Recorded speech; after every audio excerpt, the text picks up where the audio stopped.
भगवत गीता अध्याय 7 ज्ञान विज्ञान योग। दोस्तों, भगवत गीता के अध्याय 7 में श्री कृष्ण ने ज्ञान विज्ञान योग के बारे में बताया है। आज मैं आपको भगवत गीता के अध्याय 7 को सरल हिंदी भाषा में सुनाने जा रही हूँ। तो आइए सुनते हैं भगवत गीता की अध्याय 7 को, जिसे ज्ञान विज्ञान योग के रूप में जाना जाता है। श्री भगवान बोले, हे पार्थ, अनन्य प्रेम से मुझ में आसक्त चित्त तथा अनन्य भाव से मेरे परायण होकर योग में लगा हुआ तू जिस प्रकार से संपूर्ण विभूति, बल, ऐश्वर्य आदि गुणों से युक्त सबके आत्म रूप मुझको संशय रहित जानेगा, उसको सुन।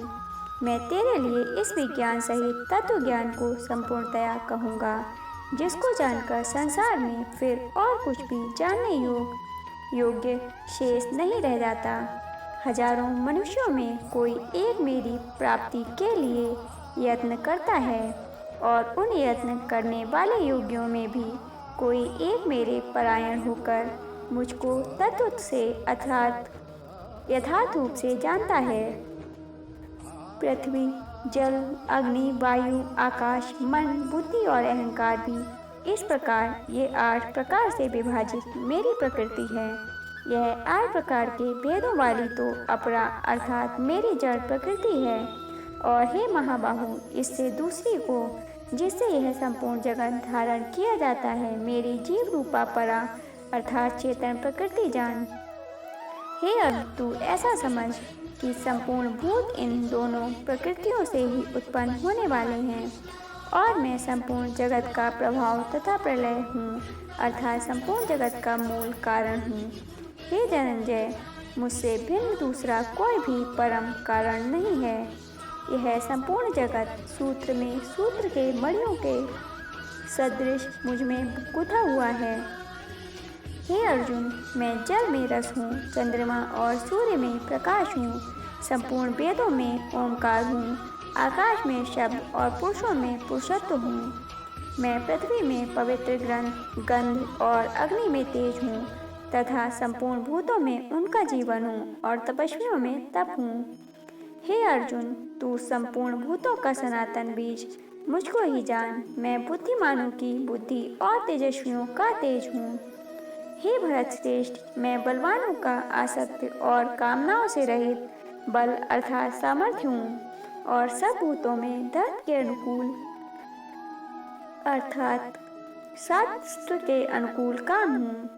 और भी जो तत्व सत्व गुण से उत्पन्न होने वाले भाव हैं, और जो रजोगुण से होने वाले भाव हैं, उन सबको तू मुझसे ही होने वाले हैं ऐसा जान। परंतु वास्तव में उनमें मैं और वे मुझ में नहीं हैं। गुणों के कार्य रूप, सात्विक, राजस और तामस, इन तीनों प्रकार के भावों से यह सारा संसार प्राणी समुदाय मोहित हो रहा है। इसीलिए इन तीनों गुणों से परे मुझ अविनाशी को नहीं जानता, क्योंकि यह अलौकिक अर्थात अति अद्भुत त्रिगुणमयी मेरी माया बड़ी दुस्तर है। परंतु जो पुरुष केवल मुझको ही निरंतर भजते हैं, वे इस माया का उल्लंघन कर जाते हैं, अर्थात संसार से तर जाते हैं। माया द्वारा जिनका ज्ञान हरा जा चुका है, ऐसे आसु स्वभाव को धारण किए हुए मनुष्यों में नीच दूषित कर्म करने वाले मूढ़ लोग मुझको नहीं भजते।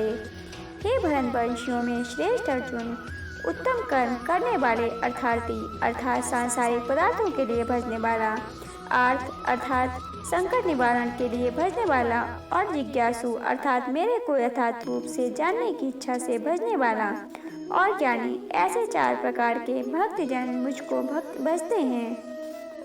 उनमें नित्य मुझ में एक ही भाव से स्थित अनन्य प्रेम भक्ति वाला ज्ञानी भक्त अति उत्तम है, क्योंकि मुझको तत्व से जानने वाले ज्ञानी को मैं अत्यंत प्रिय हूँ, और वह ज्ञानी मुझे अत्यंत प्रिय है। ये सभी उदार हैं, परंतु ज्ञानी तो साक्षात मेरा स्वरूप ही है, ऐसा मेरा मत है, क्योंकि वह मदगत मन बुद्धि वाला ज्ञानी भक्त अति उत्तम गति स्वरूप मुझ में ही अच्छी प्रकार स्थित है। बहुत जन्मों के अंत के जन्म में तत्व ज्ञान को प्राप्त पुरुष सब कुछ वासुदेव ही हैं। इस प्रकार मुझको भजता है वह महात्मा अत्यंत दुर्लभ है। उन भोगों की कामना द्वारा जिनका ज्ञान हरा जा चुका है, वे लोग अपने स्वभाव से प्रेरित होकर उस नियम को धारण करके अन्य देवताओं को भजते हैं, अर्थात पूजते हैं। जो सकाम भक्त जिस देवता के स्वरूप को श्रद्धा से पूजना चाहता है, उस भक्त की श्रद्धा को मैं उसी देवता के प्रति स्थिर करता हूँ। वह पुरुष उस श्रद्धा से युक्त होकर उस देवता का पूजन करता है और उस देवता से मेरे द्वारा ही विधान किए हुए उन इच्छित भोगों को निसंदेह प्राप्त करता है।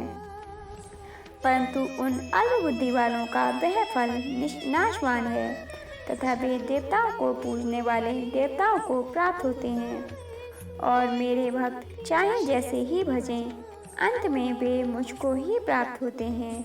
बुद्धिहीन पुरुष मेरे अनुत्तम अविनाशी परम भाव को न जानते हुए मन इंद्रियों से परे मुझ सच्चिदानंद घन परमात्मा को मनुष्य की भांति जन्म कर व्यक्ति भाव को प्राप्त हुआ मानते हैं। अपनी योग माया से छिपा हुआ मैं सबके प्रत्यक्ष नहीं होता, इसलिए यह अज्ञानी जन समुदाय मुझ जन्म रहित अविनाशी परमेश्वर को नहीं जानता, अर्थात मुझको जन्मने मरने वाला समझता है। हे अर्जुन, पूर्व में प्रतीत हुए और वर्तमान में स्थित तथा आगे होने वाले सब भूतों को मैं जानता हूँ, परंतु मुझको कोई भी श्रद्धा भक्त रहित पुरुष नहीं जानता।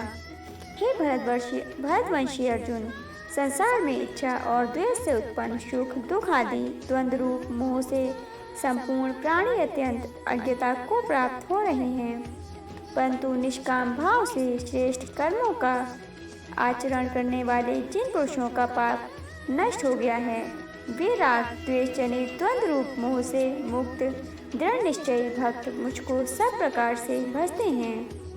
जो मेरे शरण होकर जरा और मरण से जन्म और मरण से छूटने के लिए यत्न करते हैं, वे पुरुष उस ब्रह्म को, संपूर्ण अध्यात्म को, संपूर्ण कर्म को जानते हैं। जो पुरुष अधिभूत और अधिदैव सहित तथा अधियज्ञ सहित मुझे अंतकाल में भी जानते हैं, वे युक्त चित्त वाले पुरुष मुझे जानते हैं, अर्थात प्राप्त हो जाते हैं। दोस्तों, आज हमने भगवत गीता के 7वें अध्याय को सुना। अब हम मिलेंगे इसके 8वें अध्याय के साथ। दोस्तों, यदि आपको ये वीडियो पसंद आई हो तो प्लीज़ वीडियो को लाइक और शेयर कीजिएगा और कमेंट बॉक्स में जय श्री कृष्णा जरूर लिखिएगा। साथ ही यदि आप चैनल पर नए हों तो चैनल को सब्सक्राइब करके बेल आइकन को प्रेस कर लीजिएगा। दोस्तों,